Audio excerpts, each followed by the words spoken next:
I'm at my mom's, and this has been sitting outside for probably a year, and we wanted to clean it up for the kids, and she was afraid to use her Norwex cloth because she's afraid that it'll mess it up. And I think there are many others out there that are like that. So don't be afraid to use it. I promise you, all this green yuck is gonna come out. That's what the laundry detergent and the booster is for. And the first thing that we did was I actually used the rubber brush, and you can kind of see the green in there. I used the brush and brushed the debris out of here first, and then even down the sides, just brushed it off.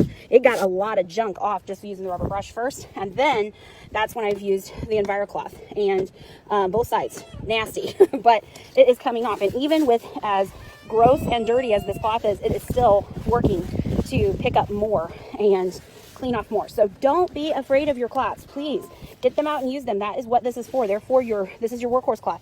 It is for your dirtiest jobs. That is what this rag is. And you say, oh, $20 that I spent on a rag. That's what it's for. It's a workhorse. So use them. If you have rinsing out that cloth, and look at all the stuff that came out of it.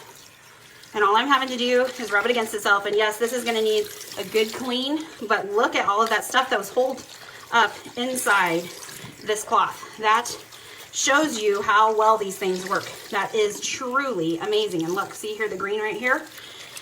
And all I would need, I don't have any with me right this second, but all I would need is a little bit of the powder laundry detergent. Sprinkle that on here and rub it in, and it would even really help. But this one probably is going to need a booster clean when it's totally done. But I'll just keep rinsing and rinsing and rinsing until it, and I've got hot water here, so I'll keep rinsing until it doesn't have any more yucky coming out of it. So, and it basically is now have everything out of it. Look, the water is hardly green at all now.